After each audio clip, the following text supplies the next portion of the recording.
A millionaire rescues a boy during a storm. A mysterious necklace awakens memories of the past. A mother on the run holds secrets that change everything. An unexpected encounter reveals a web of lies and betrayal. The rain mercilessly battered the windshield of the Porsche Cayenne as Richard Thompson drove along the winding road leading to his mansion on the outskirts of Chicago. The water droplets, illuminated by the car's headlights, looked like tiny silver needles hurling themselves against the glass. The 45-year-old businessman kept his eyes fixed on the road, his thoughts drifting between the day's final negotiations and the silence awaiting him at home. The fortune he had amassed over the past 15 years had not filled the void he had carried since losing everything in his youth. The three-story mansion, with its empty rooms and silent hallways, was more a symbol of his loneliness than of his success. Richard was aware of this, but he preferred solitude to the vulnerability that close relationships could bring. It was then that his headlights caught a small figure by the side of the road. For a moment, he thought it might be a hallucination, caused by the heavy rain, but as he approached, he confirmed it. It was a boy. He couldn't have been more than 8 years old, completely drenched and visibly shivering under the storm. Richard's first impulse was to keep driving. It wasn't. In his nature to get involved in potentially complicated situations, years of experience in business had taught him that kindness rarely came without a price. But something about the scene stopped him. Perhaps it was the boy's visible trembling, or the way he hugged himself, looking so small and vulnerable against the vastness of the stormy night. With a resigned sigh, Richard slowed down and stopped the car. He opened the passenger door and called out to the boy, who hesitated for a few seconds before running toward the vehicle, quickly climbing in to escape the rain. "How did you end up here?" Richard asked, glancing at the child out of the corner of his eye as he resumed driving. The boy remained silent, his eyes fixed on his hands resting in his lap. His soaked clothes were beginning to form a small puddle on the car's leather seat, but Richard decided not to comment on it. "What's your name?" he tried again, keeping his voice as soft as possible, something he wasn't used to doing. "Peter," the boy replied in an almost inaudible whisper. "Well, Peter, you're cold, aren't you? My house is just a few minutes away. We can go there so you can dry off and warm up. Then we'll try to find your family. How does that sound?" Peter simply nodded, still not looking directly at Richard. There was something in the boy's demeanor, a mix of fear and resignation, that stirred a long-dormant feeling in the businessman. It was as if, in some way, he recognized himself in that frightened child. When they arrived at the mansion, Margaret, the housekeeper who was about to end her shift, widened her eyes upon seeing her employer entering with a soaking wet child. In 15 years of service, she had never witnessed Richard bringing unexpected visitors, much less a child. "Margaret, please prepare a warm bath and set aside some clothes from my nephew's last visit," ordered Richard, surprising himself with his own ability to make practical decisions in such an unusual situation. As Margaret guided Peter to the first-floor bathroom, Richard headed to his office, pouring himself a glass of whiskey. His hands trembled slightly, not from the cold, but from the strange sensation that something important was about to happen. Years of experience in business had taught him to trust his instincts, and at that moment, they were screaming that his life was about to change drastically. From the hallway, he could hear Margaret's gentle voice talking to Peter, trying to make him feel more comfortable. Richard closed his eyes, allowing memories of his own childhood to surface for the first time in years. He remembered what it was like to be small and vulnerable, to depend on the kindness of others. A kindness that in his case never came when he needed it most. While Peter was taking a bath, Richard remained restless in his office. The sound of rain against the windows created an almost surreal atmosphere, as if that night existed in its own dimension, separate from the real world of business and corporate meetings that dominated his life. Margaret gently knocked on the office door, interrupting his thoughts. "Mr. Richard, the boy is ready. I found your nephew's clothes, and although a bit large, they worked. He's in the kitchen now, having some hot chocolate." Richard nodded, thanking Margaret for her efficiency. "You can go home now, Margaret. It's already well past your time." "Are you sure, sir? I can stay a bit longer if you need help with the boy." "That won't be necessary. Go rest." We'll talk more about this situation tomorrow." After Margaret left, Richard made his way to the kitchen, where he found Peter sitting at the central island, his legs swinging without reaching the floor. The boy held the cup of hot chocolate with both hands, as if trying to absorb all the warmth he could. The borrowed clothes were indeed too big, making him look even smaller and more fragile. "Are you feeling better now?" asked Richard, sitting on the other side of the island. Peter nodded, taking another sip of the hot chocolate. His brown hair, still damp from the shower, fell over his eyes, which now seemed more alert, observing the surroundings with restrained curiosity. "Peter, I need to know where you live so I can help you get back home. Your parents must be worried." At the mention of his parents, the boy visibly tensed his shoulders. His hands gripped the cup tighter, and his gaze returned to the hot chocolate. "I can't go back yet," he murmured. Richard furrowed his brow, feeling the complexity of the situation grow. "Why not?" Before Peter could answer, something fell from his neck, clinking against the marble floor of the kitchen. It was a necklace with a peculiar pendant that had been hidden under the oversized shirt. Richard bent down to pick it up, and the moment his fingers touched the object, a strange sensation washed over him. The pendant was an intricate geometric symbol, something between a star and a hexagon with raised details that seemed to tell a story of their own. Richard was sure he had seen that symbol before, though he couldn't pinpoint where or when. "It's my mum's," Peter said quickly, reaching out to take the necklace back. The urgency in his voice was palpable. Richard handed it back, watching as the boy immediately put it back around his neck, tucking it under his shirt with almost reverential care. There was something about that gesture that suggested more than just emotional attachment. It was as if the necklace were some kind of protective talisman. "Your mum must be very worried, Peter. I need to at least let her know you're safe." "She'll find me," the boy replied with a surprising conviction for someone so young. "She always finds me." That response, far from reassuring Richard, only deepened his concerns. What kind of situation would make a child so certain about being found? Why did he seem more concerned with hiding than going home? The businessman ran a hand through the graying hair at his temples, a habit he had when trying to solve a particularly complex problem. His years of experience in tough negotiations hadn't prepared him for the mysteries this child carried with him. "It's getting late," he finally said, deciding not to press the matter further at that moment. "I'll show you where you can sleep. We'll continue our conversation tomorrow." He led Peter to one of the guest rooms on the first floor, an elegant, yet cozy space with a view of the backyard garden. The boy climbed onto the king-size bed with some difficulty, looking tiny amidst the Egyptian cotton sheets. "If you need anything during the night, my room is at the end of the hallway to the right," Richard informed, feeling oddly awkward in his role as an impromptu host. As he was about to leave the room, Peter's voice stopped him. "Mr. Richard." "Yes?" "Thank you for not leaving me out in the rain." The simplicity and sincerity of those words struck Richard in a way he hadn't expected. For a moment, he was at a loss for how to respond. "Good night, Peter," he finally said, closing the door softly. The sun had barely risen when the doorbell of the mansion rang, its echo reverberating through the still silent halls. Richard, who had spent much of the night awake thinking about the unusual situation he found himself in, quickly descended the stairs, fearing the noise would wake Peter. Upon opening the door, he was met by a woman in her early 30s, her brown hair tied in a messy bun and her green eyes marked by deep, dark circles. Her clothes, though of good quality, were wrinkled, as if she had slept in them. "Is Peter here?" she asked without preamble, her voice betraying a mix of anxiety and relief. Richard studied the woman for a few moments before answering. There was something familiar about her features, an undeniable resemblance to the boy sleeping upstairs. "You must be his mother." "Yes, I'm Helen Johnson," she replied nervously, running her hand through her already undone bun. "Please, I need to see my son." "How did you know he was here?" Richard asked, still not moving from the doorway.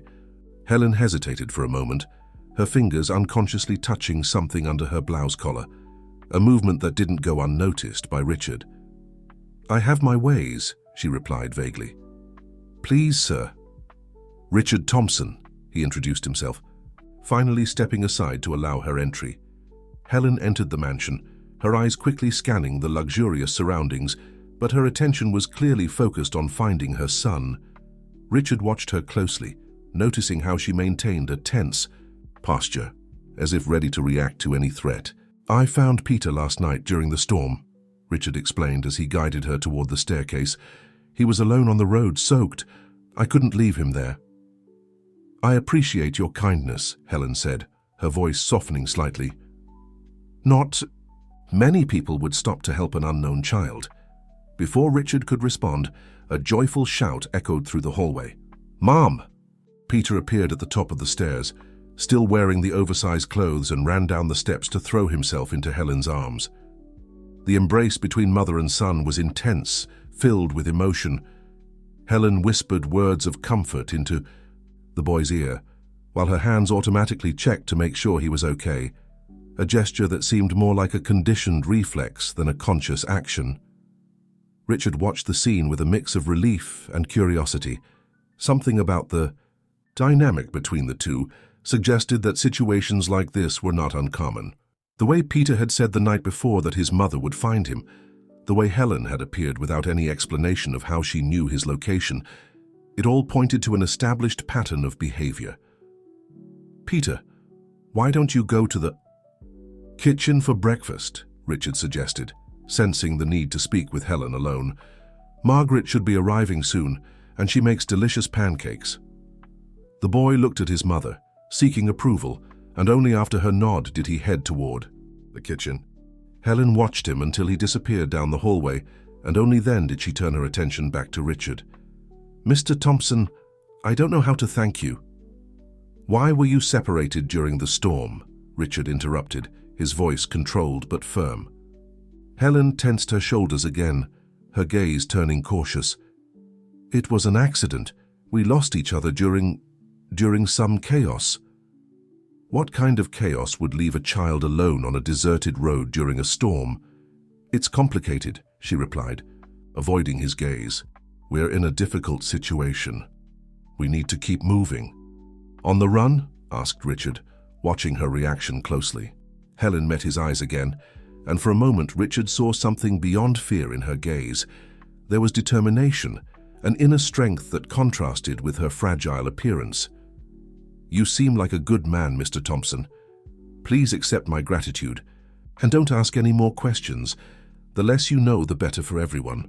The aroma of fresh coffee and pancakes filled the kitchen as Richard entered, finding Peter sitting at the table, his legs swinging excitedly as he devoured the breakfast prepared by Margaret. Helen remained standing near the window, her eyes alternating between the garden view and the kitchen door as if mapping escape routes. "Mrs. Helen," called Margaret, placing a plate of pancakes on the table, "sit down and eat something. You look exhausted." Helen hesitated, but Margaret's gentle smile seemed to break some of her resistance. She sat down beside her son, accepting the cup of coffee offered to her. Richard noticed how her hands trembled slightly as she held the fine porcelain. "Do you have somewhere to stay?" asked Richard, surprising himself with his own words. Part of him knew he should let them go, avoid getting involved in what was clearly a complicated situation. But there was something about that family that stirred his long-dormant protective instincts. Helen paused the cup halfway to her lips, her eyes meeting Richard's with a mix of surprise and suspicion. "We'll manage," she replied, setting the cup back on the saucer without drinking. "I have several guest rooms," he continued, keeping his tone casual as he poured himself some coffee. "You can stay until you figure things out." "Please, Mom," interjected Peter, his eyes shining with hope. "The garden is so big and there's even a pool." "Peter," Helen gently warned, "we can't take advantage of Mr. Thompson's kindness." Richard observed the interaction between mother and son, noticing how Helen unconsciously brought her hand to her neck, touching something beneath her blouse, likely a necklace identical to Peter's. The gesture confirmed his suspicions that the symbol held greater significance than it seemed. "It's not taking advantage when the offer is sincere," he said, surprising himself with his own insistence. "Moreover, with all due respect, Mrs. Helen, you seem to need a few days of rest." Helen bit her lower lip, clearly torn. Her gaze swept across the impeccable kitchen, the wide windows overlooking the well-kept garden, and finally landed on Peter, who was watching her expectantly. For a moment, Richard could see in her eyes the weight of the decision she carried, the responsibility of protecting her son overriding any other feeling. "Just a few days," she finally conceded, her voice almost a whisper, "until I can resolve some matters." Peter's joy was immediate and contagious. The boy began to excitedly talk about all the things he wanted to explore in the garden, his words tumbling over each other in his childish enthusiasm. Margaret, sensing the need to organize the situation, had already started planning aloud which rooms she would prepare for the new guests. Richard, however, kept his attention on Helen. There was something in the way she watched her son, a mix of deep love and constant fear, that intrigued him. His years of experience in business had taught him to read people, and every gesture of Helen screamed that she carried potentially dangerous secrets. "Margaret," Richard called, "why don't you take Peter to explore the garden while I show Mrs. Helen the rooms?" The housekeeper understood the cue and soon led an excited Peter out of the kitchen, leaving Richard and Helen alone. The silence that followed was thick, laden with unspoken words. "What do you really want, Mr. Thompson?" Helen finally asked, her voice taking on a firmer tone. "For now, just to help," he replied, holding her gaze. "But I confess I have questions. That symbol on Peter's necklace, for example." Helen stood up abruptly, cutting him off. "Some questions are better left unanswered, Mr. Thompson. For your own safety." The word safety hung in the air between them, heavy with implied meanings. Richard realized that by offering his home as a refuge, he had become involved in something much larger than he had imagined. The question now was, how far was he willing to go to uncover the truth? The following days brought a surprising change to the mansion's routine.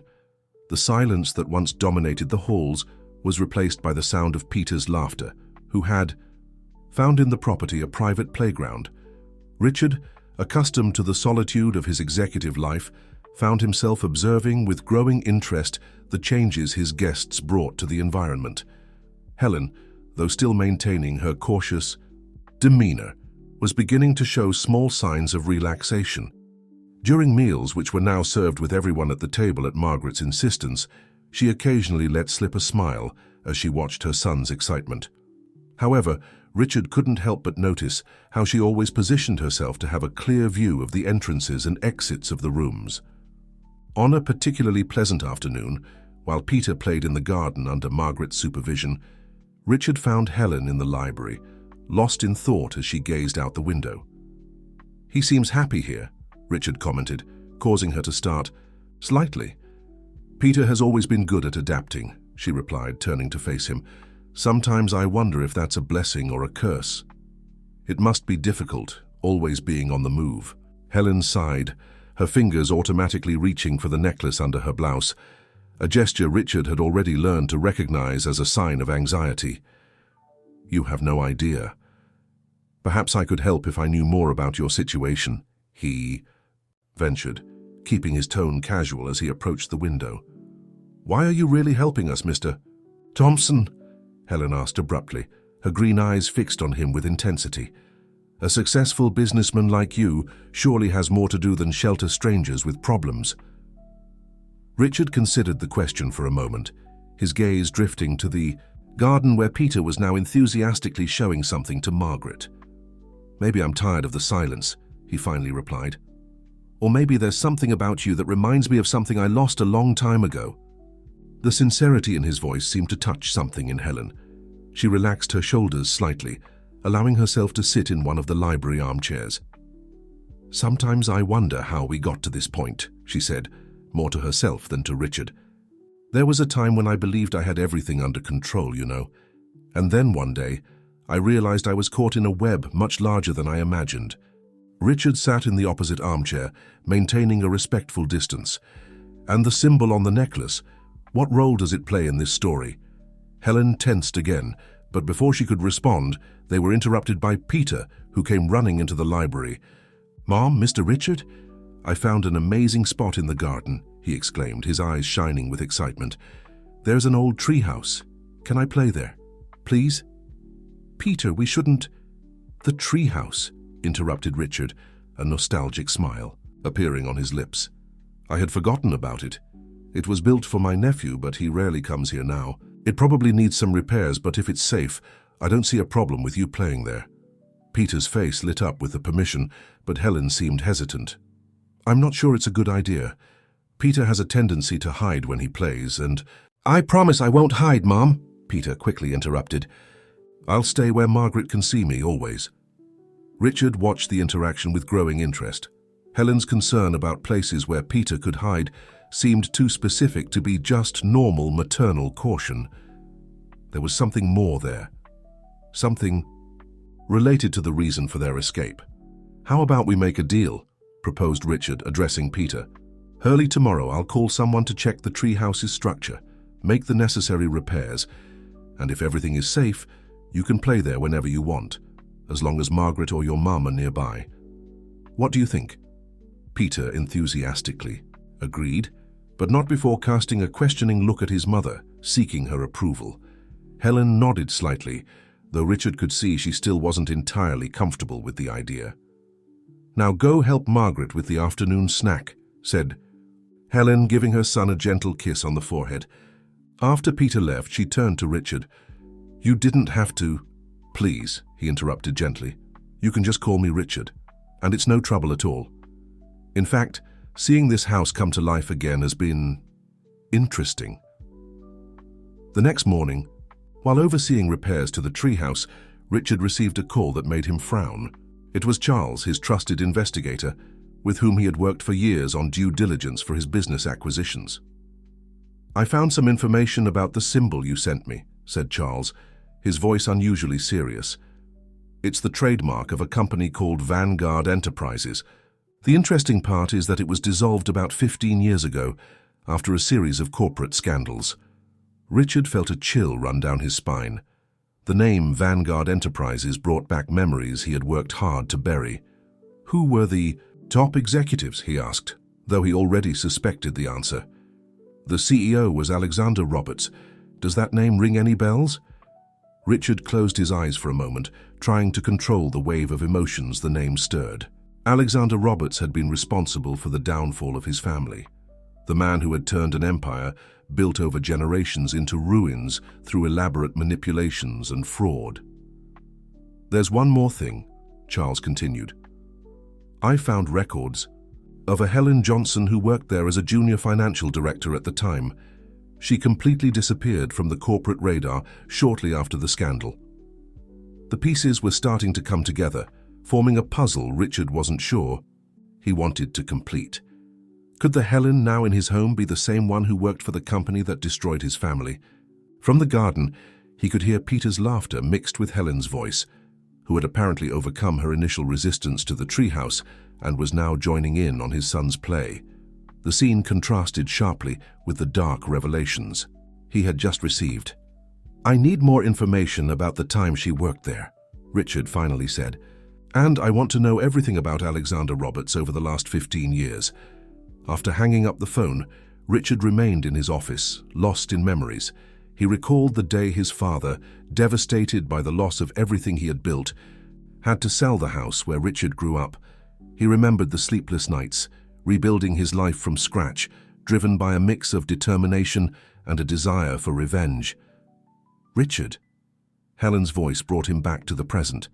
She was standing at the office door, her hair slightly tousled from playing with Peter, a genuine smile on her lips that quickly faded as she noticed his expression. Is everything okay? For a moment, Richard just looked at her, searching her features for some sign of the executive who might have contributed to his family's downfall. But all he saw was a worried mother trying to protect her son from something or someone. Just some business issues, he lied, forcing a smile. How's the treehouse? It turned out great. Peter is thrilled, she replied, stepping into the office and sitting in one of the chairs. You know, sometimes I catch myself wondering what it would be like to have a normal life, to give him a typical childhood with a stable place to call home. The vulnerability in her voice made Richard question his recent suspicions. Could it be that Helen had also been a victim in Alexander Roberts's schemes? "What's stopping you?" he asked carefully. Helen let out a tired sigh, her fingers unconsciously reaching for her necklace. Some choices we made in the past have a way of haunting us, don't they? Sometimes, no matter how hard we try to do the right thing, we end up trapped in situations that seem to have no way out. Richard nodded, understanding the feeling perfectly. What if there was a way out? What if someone could help? "I've learned the hard way that help rarely comes without a price," she replied, standing up, "and some prices are too high to pay." As he watched her leave the office, Richard realized he was at a crossroads. He could use the information he was uncovering to finally exact his revenge on Alexander Roberts, but that would potentially harm Helen and Peter. Or he could choose to help them, even if it meant letting go of a vengeance he had nurtured for 15 years. The week passed with a calmness Helen hadn't felt in a long time, but she knew this peace was illusory. It was during an otherwise ordinary afternoon that her reality came crashing back. Her phone, a prepaid model she regularly replaced, buzzed with a message that made her blood run cold. "He knows where you are." Just 4 words, but enough to awaken her flight instinct. Helen was in the garden, watching Peter play in the treehouse when she received the message. Her first impulse was to run to her son and leave immediately, as they had done so many times before. But something stopped her, perhaps the sound of Peter's carefree laughter, or the sense of security that Richard's mansion provided. "Is everything okay?" Richard's voice startled her. He had approached quietly, a cup of coffee in hand. "Yes, just checking some messages," she replied, quickly putting her phone away. Richard watched her closely.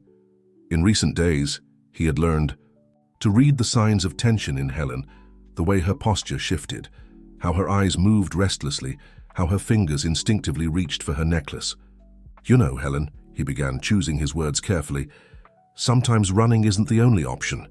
She turned to face him, surprised by the insight of his comment. "Some battles can't be won, Richard, especially when the opponent holds all the cards. Or maybe it's just a matter of finding the right cards to play," he replied, his gaze shifting to Peter, who was now eagerly climbing down from the treehouse. "Mom, look what I found," the boy exclaimed, running toward her with something in his hands. It was a small metal box, rusted with age. It was hidden in a corner of the treehouse. Helen took the box carefully, noticing that despite the rust, a pattern engraved on its lid was still visible, a geometric design that made her heart race. It was similar to the symbol on her necklace. Richard also noticed the resemblance, his face taking on a contemplative expression. "That box must be from when my nephew used to play here," he said, though his tone suggested he didn't quite believe his own explanation. "Peter, why don't you go help Margaret with the afternoon snack?" Helen suggested, keeping her voice calm despite the storm of thoughts in her mind. As soon as the boy walked away, Helen tried to hand the box back to Richard, but he refused with a gesture. "Why don't you open it?" With trembling fingers, Helen fumbled with the rusted lid until she managed to open it. Inside, she found a flash drive and a folded piece of paper, yellowed with age. As she unfolded it, she immediately recognized the handwriting. It was Alexander's. 15 years ago, Richard began, his voice taking on a grave tone, "a man named Alexander Roberts destroyed my family through a series of elaborate frauds at Vanguard Enterprises. You worked there at the time, didn't you?" Helen felt the air escape her lungs. The question she had feared ever since discovering Richard's last name had finally been asked. "Yes," she replied, her voice barely a whisper. "I was a junior financial director. And Alexander, what was your relationship with him?" Helen closed her eyes for a moment, feeling the weight of 15 years of secrets. When she reopened them, there was a renewed determination in her gaze. "He was my boss, and then he became something more, something that should never have happened." Richard noticed how she unconsciously placed her hand on her stomach, a gesture that spoke louder than words. The realization hit him like a punch. Peter was Alexander Roberts' son. "But that's not all, is it?" he asked softly. "You discovered something back then, didn't you? Something in the financial record." "I discovered far more than I should have," Helen confirmed, her voice trembling slightly. "And when I tried to do the right thing, when I threatened to expose everything, he silenced you. He made me an offer I couldn't refuse, she corrected, her eyes turning to Peter, who was now helping Margaret set up the snack table on the terrace. At the time I was already pregnant, though I didn't know it yet. Alexander said that if I stayed quiet, if I cooperated, he would guarantee my future and the baby's. The sun was beginning to set when Helen and Richard took refuge in the office to examine the contents of the mysterious box. Peter had been entertained by Margaret with the promise of baking cookies, giving the adults the privacy they needed for this delicate conversation. "Why are you running away now?" asked Richard, connecting the flash drive to his laptop. "After all this time?" Helen took a deep breath, her fingers drumming nervously on the mahogany table. 3 months ago, Alexander came to me. He said it was time for Peter to meet his real father, to take his rightful place in the family business. But I knew Alexander too well to believe it was just that. And it wasn't? No, he wanted to use Peter as collateral, a way to keep me under permanent control. Helen paused, fighting back the tears that threatened to fall. Alexander found out that I had kept copies of some documents from the Vanguard days, documents that could incriminate him not only in the old frauds, but in much larger and more recent schemes. Richard frowned, processing the information. "Are the documents with you?" "No, I hid them in a place only I know. It's my only protection, and Peter's." Helen glanced at the laptop screen, where files were beginning to appear. "But now I'm not sure if it will be enough." The flash drive contained dozens of files, mainly spreadsheets and scanned documents from the Vanguard era. Richard, accustomed to handling financial documentation, began to analyze them methodically. "This is..." He paused, his eyes widening as he understood what he was seeing. "Helen, this goes far beyond the fraud that destroyed my family. This is evidence of a much larger scheme, which continues to this day," she added. "Alexander never stopped. He just became more careful, more sophisticated in his methods. And now he wants Peter not just as leverage for my silence, but to train him, shape him, to be his successor," concluded Richard, finally grasping the magnitude of the situation. Helen nodded, tears finally streaming down her face. "I can't allow this. I can't let my son be turned into him." Richard rose from his chair and walked to the window, watching Peter and Margaret in the kitchen, laughing as they baked cookies. The domestic scene contrasted sharply with the web of intrigue and manipulation he had just uncovered. "Why did you keep these documents all these years?" he asked, still with his back to Helen. "At first, it was my guarantee of survival. Later, it became my responsibility. All those people who lost everything, like your family, deserve justice." Richard turned to face her, his expression softening. "You could have used this information to negotiate a comfortable life with Alexander. Why didn't you?" "Because there are things more important than money or comfort," she replied, her gaze instinctively drifting to the kitchen, where Peter was now shaping cookies with childlike concentration. "Dignity, justice, the kind of example I want to set for my son." A thoughtful silence settled between them, broken only by the distant sounds of laughter from the kitchen. Richard sat back down, his mind working quickly. "I have resources, Helen. Contacts. I can help you protect Peter and expose Alexander at the same time." "Why?" she asked, studying his face. "Why would you help me after knowing my role at Vanguard?" "Because sometimes life gives us a second chance to do the right thing," he replied, a small smile forming on his lips. "And because maybe I need redemption too." Before Helen could respond, Margaret knocked on the office door. "Sorry to interrupt, but Peter is eager to show the cookies he made. And..." She hesitated, her face taking on a worried expression. "There's a strange car parked in front of the mansion gates for a few minutes now." Helen stood up with a start, her face paling. Richard, however, remained calm. "Margaret, take Peter to the guest room at the back. Helen, trust me, the time has come to stop running and start fighting." The twilight painted the sky in orange. House when the mansion intercom rang. Richard and Helen exchanged tense glances. Both knew this moment was inevitable. Margaret had taken Peter to the back room, where the boy remained entertained with his freshly baked cookies, oblivious to the tension permeating the house. "Let me get it," said Richard, his calm voice contrasting with the charged atmosphere. Helen nodded, her fingers unconsciously reaching for her necklace. The voice that echoed through the intercom was soft, almost melodic, but carried a tone that made Helen shudder. "Good evening, Richard. It's been a while. Shall we talk?" Alexander Roberts. Even after 15 years, his voice still had the power to make Richard feel that familiar wave of anger.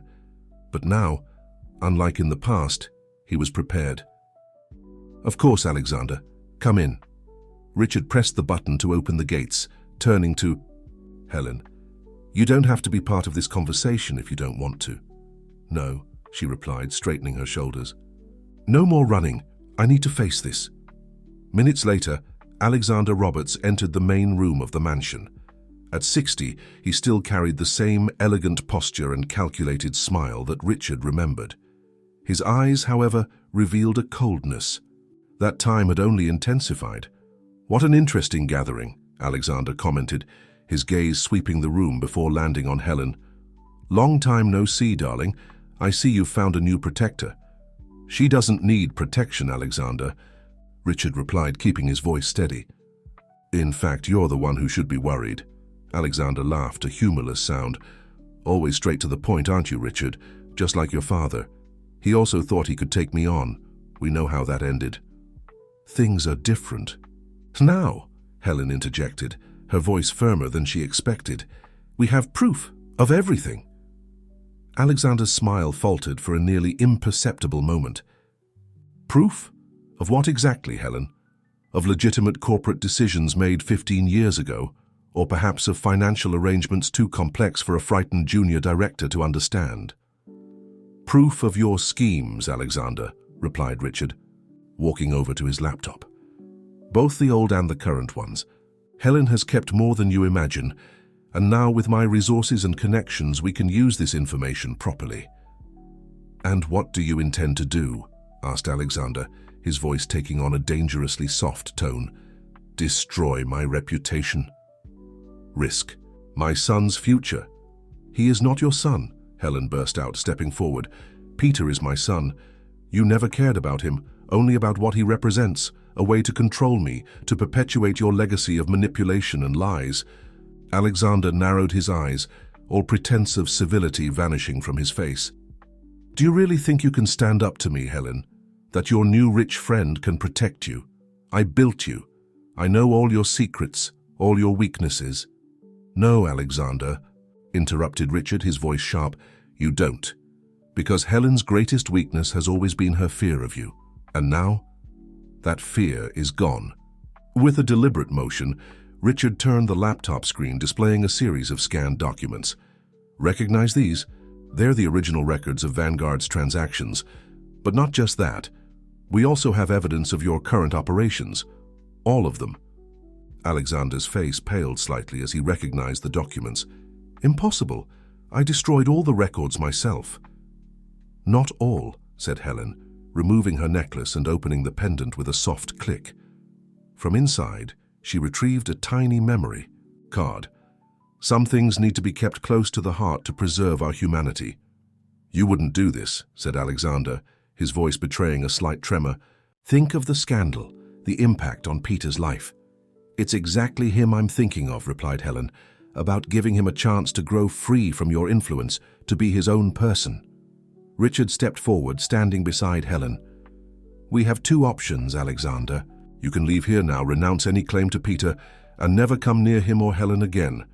Or we can let justice and the press decide what to do with all this information." The silence that followed Richard's proposal was heavy, laden with decades of manipulation and secrets. Alexander remained still, his eyes shifting between Helen and Richard, like a chess player weighing his final moves. "Do you really think you can corner me like this?" he asked finally, an ironic smile forming on his lips.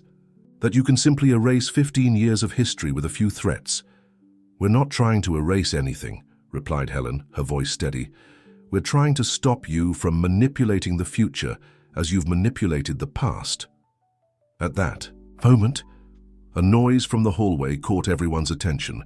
Peter was standing at the door, his wide eyes fixed on Alexander. Margaret appeared right behind him, breathless. "I'm sorry, he slipped away when I went to get water." "Peter," called Alexander, his tone softening instantly. "We finally meet. I am—" "No," Helen moved quickly, placing herself between Alexander and her son. "You don't have that right." Peter, however, showed no fear or confusion. His eyes, so much like Helen's, studied Alexander with a wisdom beyond his years. "I know who you are," he said, his voice small but clear. "You're the man in the pictures that Mom hides, the man who makes her cry." Alexander seemed genuinely surprised by the statement, perhaps for the first time that night losing his studied composure. "Peter, you don't understand."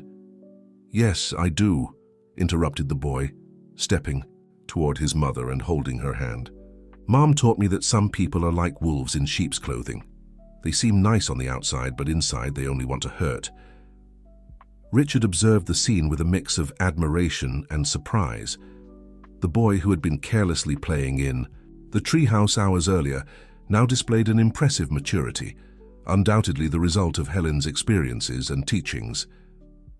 "You can't run forever, Helen," said Alexander, his voice regaining its threatening tone. "I have resources, connections." "Not anymore," interrupted Richard, picking up his phone.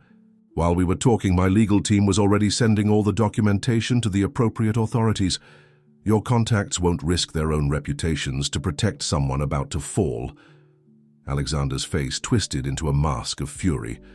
For a moment it seemed he might lunge at Richard or Helen, but the sound of cars arriving at the mansion's entrance made him hesitate.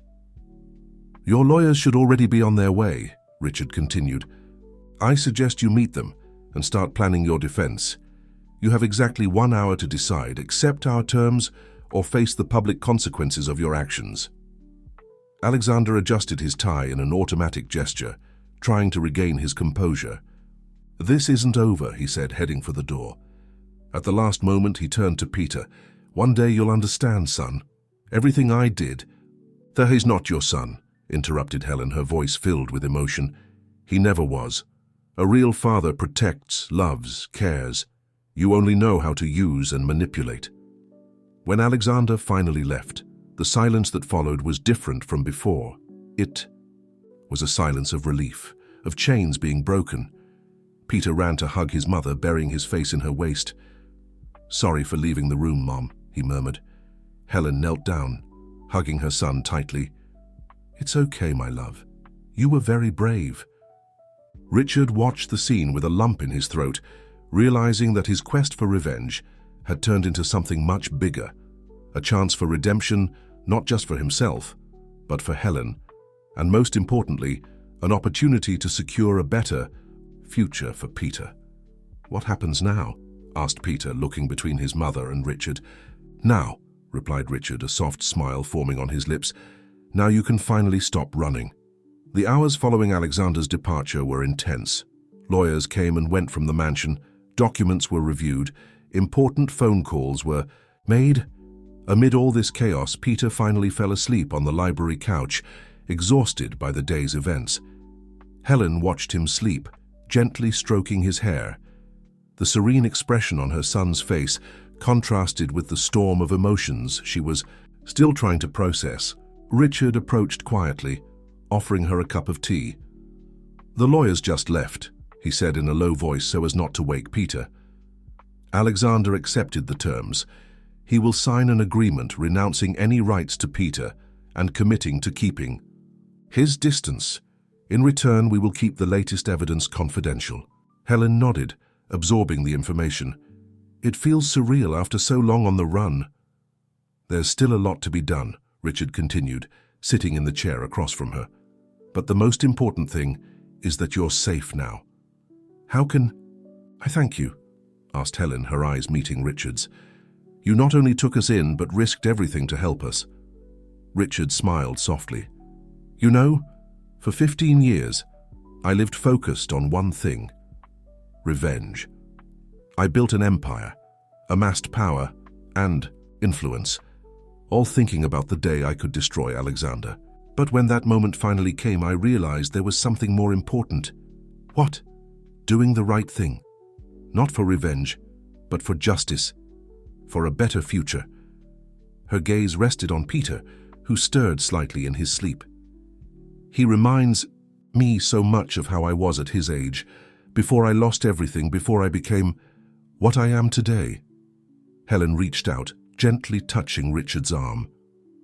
And what are you today? A man who risked everything to protect a woman and a child he barely knew, who chose compassion over revenge. The moment was interrupted by Margaret, who quietly entered the library.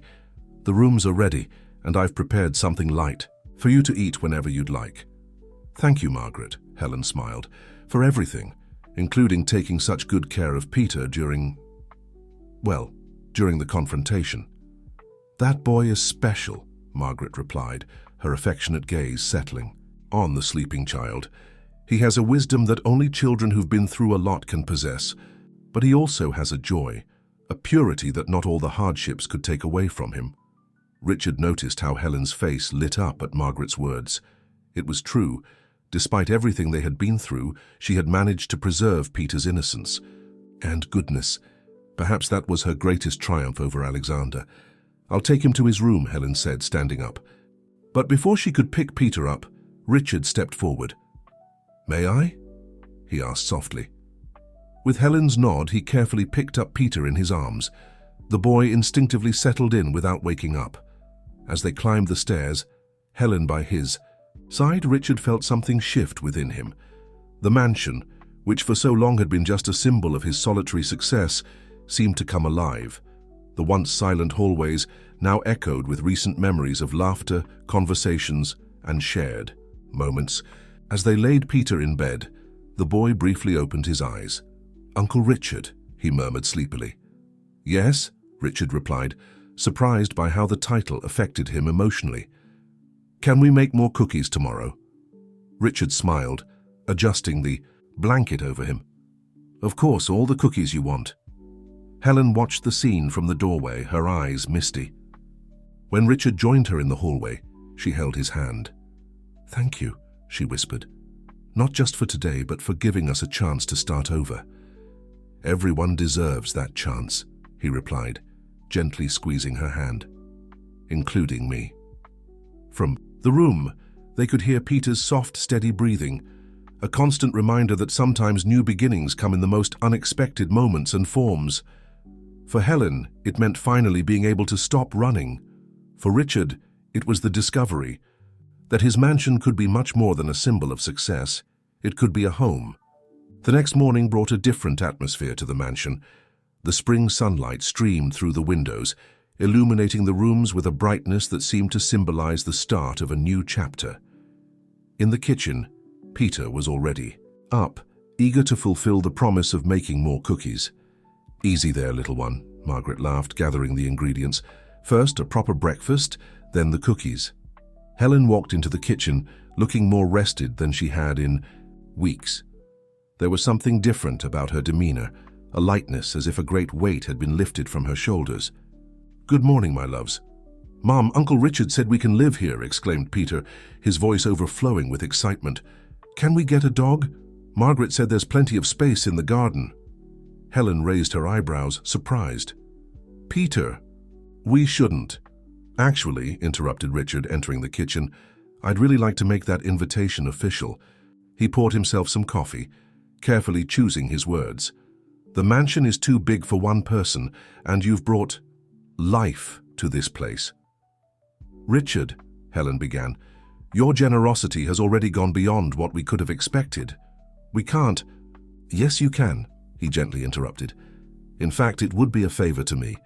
I spent years turning this house into a symbol of success, but you've shown me it can be so much more than that. Margaret, sensing the need for a more private conversation, suggested taking Peter to feed the fish in the garden pond. Once they were alone, Helen turned to Richard. Why? She asked softly. Why are you doing all this for us? Richard walked to the window, watching Peter and Margaret in the garden. You know, when I lost everything 15 years ago, it wasn't just the money or the status. I lost faith in people, in kindness, in the possibility of genuine connections. I convinced myself that the only thing that mattered was success, revenge, He turned to face her. But then, on a stormy night, a soaking wet boy showed up in my life. And with him you came. You reminded me that there are things more important than revenge or success. Helen stepped closer, her eyes glistening with held-back tears. Like what? Like family, he replied simply. Like the chance to make a difference in someone's life, like the possibility of turning a house into a home. From the garden came the sound of Peter's laughter, clear and crystalline as the day. Helen smiled, wiping away a tear. He already considers you part of the family, you know. I've never seen him get attached to someone so quickly. And you? Asked Richard, his voice gentle. What do you think of this idea of family? Helen studied him for a moment, noticing how much he had changed since that first night. The cold, distant businessman had given way to a softer, more open, more human man. I think maybe it's time we stop being afraid of happiness, she replied, to trust that some people come into our lives not to hurt us, but to help us heal. Richard smiled, reaching out his hand to her. So, is that a yes? You'll stay? Helen took his hand, feeling the firmness and warmth of his touch. Yes, we'll stay, but on one condition. What? That you let Peter have that dog he's been wanting so much, she laughed. Richard's laughter joined hers, echoing through the kitchen. From the garden, Peter and Margaret returned, the boy immediately running to hug his mother and Richard. So, he asked, looking hopefully between the two, can we stay? Can we get a dog? Richard knelt down to be at the boy's level. Yes to both questions, but first, how about we make those cookies we promised? Peter's smile lit up his entire face, and soon the kitchen was bustling with the activity of 3 people, no, a family, preparing cookies together while Margaret watched with a satisfied smile. The mansion, which for so long had been just an imposing and lonely structure, was finally transforming into something more, a home where stories of forgiveness, healing, and love could begin to be written. 3 months had passed since the night of the confrontation with Alexander. The mansion, once a monument to Richard's loneliness, had completely changed. The hallways now echoed with the lively paws of Thor, the golden retriever Peter had chosen from the animal shelter, and with the laughter that had become a constant part of daily life. That Sunday morning, Helen watched from the balcony as Richard taught Peter how to ride a bike on the path that circled the garden. Thor ran alongside them, barking excitedly every time Peter managed to keep his balance for a few more meters. "Look, Mom, I'm doing it!" shouted Peter, pedaling with more confidence as Richard ran beside him, ready to catch him if needed. Helen smiled, feeling a wave of emotion as she watched the scene. It was hard to believe that just a few months ago, they were constantly on the run, living in a perpetual state of fear and uncertainty. Now watching her son enjoy a normal childhood, complete with scraped knees and carefree smiles, she knew they had made the right choice. Margaret joined her on the balcony, bringing a tray of fresh lemonade. "It's good to see the boss like this, isn't it?" the housekeeper commented with a knowing smile. "I've never seen him so happy in all these years." Helen nodded, taking a glass of lemonade. It was true, Richard had changed profoundly over the past few months. The businessman solely focused on business and revenge had given way to a man who found joy in the little things, teaching Peter to ride a bike, making cookies on weekends, sharing stories during family dinners. "I did it!" Peter's triumphant exclamation caught everyone's attention. The boy had finally managed to pedal all by himself around the entire garden circuit. Richard was clapping, his face beaming with pride, while Thor barked and jumped in celebration. "See? I told you could do it," Richard smiled, helping Peter get off the bike. "Now you just need to practice." "Can I practice more after lunch?" Peter asked, his eyes shining with excitement.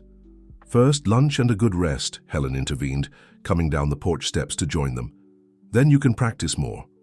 Richard wrapped his arm around Helen's shoulders as they watched Peter run toward the house with Thor chasing after him. "He learns fast," he remarked. "Yes," Helen agreed, leaning slightly against Richard. "And not just riding a bike. Did you see his grades at the new school? The teacher said she's never had such a dedicated student." It was true.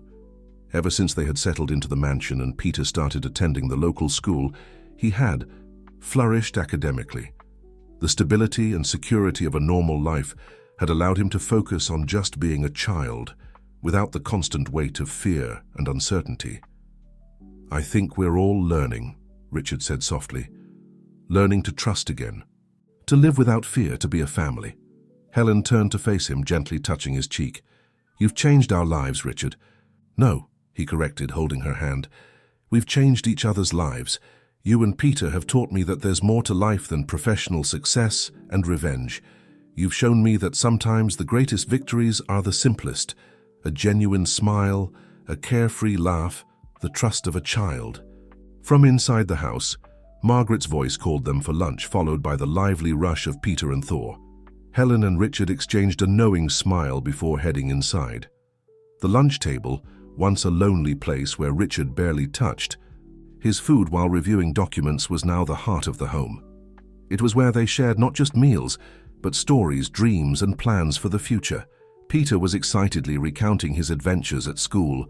Thor rested patiently under the table waiting for crumbs, and Margaret smiled contentedly as she watched the family that had formed before her eyes. "Do you know what we could do after my bike practice?" Peter suggested between bites. "We could make that chocolate cake Uncle Richard likes. I'm almost done learning the whole recipe." Helen laughed, exchanging a fond glance with Richard. "I think that's a great idea, but this time let's try not to spread so much flour all over the kitchen, okay?" "The flour is what makes it fun, Mom," Peter protested, making everyone laugh. It was in these simple moments, Helen thought, that true happiness resided. Not in the luxury of the mansion or the financial security Richard provided, but in the peace of seeing her son grow up without fear, in the joy of sharing everyday moments, and in the certainty that they had finally found their place in the world. The sun was already setting when Helen found Richard in his office organizing some papers. The scent of chocolate still lingered in the house, a reminder of the afternoon baking session that, as predicted, had left more flour on the floor than in the cake. "Peter finally fell asleep," she said, sitting in the armchair near the desk. "Thor is standing guard by his bed, as always." Richard smiled, setting the documents aside. Big day for him. First time riding his bike alone, then all that adventure. "In the kitchen." "Richard," Helen began, her tone more serious, "I need to show you something." She pulled an envelope from her pocket and handed it to him. Inside was a formal letter from the court, confirming that Alexander had fulfilled his part of the agreement, legally renouncing any rights to Peter. "It arrived this morning," she explained. "It's official now. He can't try to claim anything anymore." Richard studied the document for a moment before handing it back to Helen. "How do you feel?" "Free," she replied, letting out a deep sigh. "But also thankful. Not just for the legal security, but for everything that has happened since that stormy night.